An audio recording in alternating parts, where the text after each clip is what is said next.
Est-ce que vous saviez qu'étymologiquement, le mot révolution signifie mouvement circulaire?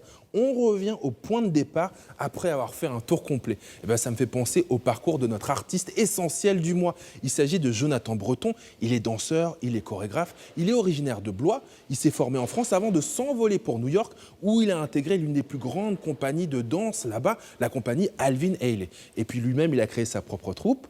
Il a décidé de quitter la grosse pomme, hop, destination, retour à l'envoyeur du côté de Blois avec sa troupe franco-américaine.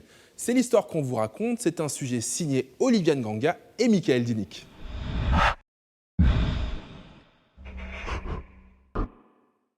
On a entendu pendant la crise que la culture n'était pas essentielle. Et c'est vrai que quand on est professionnel de la culture, c'est quelque chose qui est très violent. C'est dire en fait à la personne, ton profil n'est pas essentiel, tu n'es pas essentiel. Pourquoi nous, on serait plus un danger pour le peuple que d'autres formes professionnelles?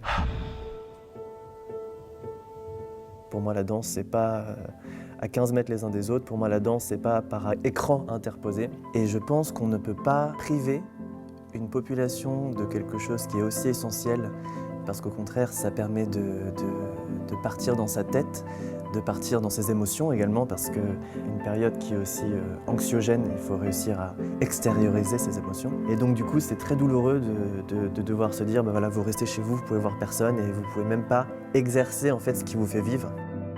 Il y a une forme de colère.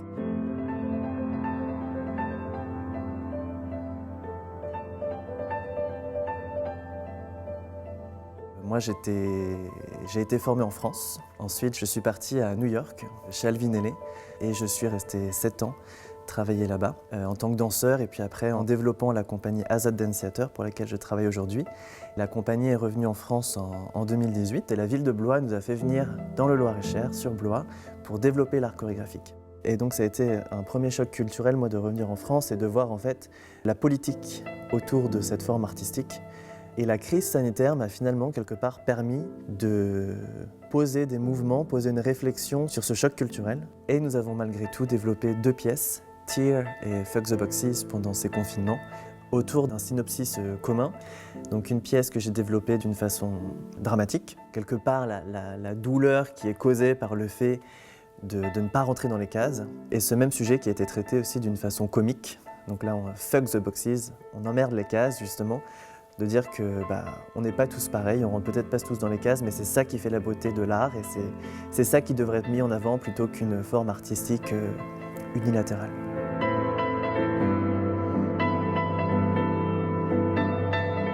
Malgré tout ça, malgré la crise, malgré le jeu politique, malgré la vision qu'on peut avoir de la danse, ce qui me pousse vraiment à aller vers l'avant, moi, c'est vraiment de dire il faut habiter son corps, il faut voir des corps en mouvement, il faut soi-même être en mouvement d'une façon ou d'une autre. Et des personnes qui ne dansent pas ou qui ne savent pas être en mouvement, de voir des gens en mouvement, ça leur permet aussi d'extérioriser. Et il y a ce lien invisible dans le spectacle vivant, là dans la danse en l'occurrence, qui est sans mots, qui est vraiment une forme artistique qui est que par le corps et qui permet aussi à des personnes qui ne sont pas en mouvement d'avoir un mouvement intérieur.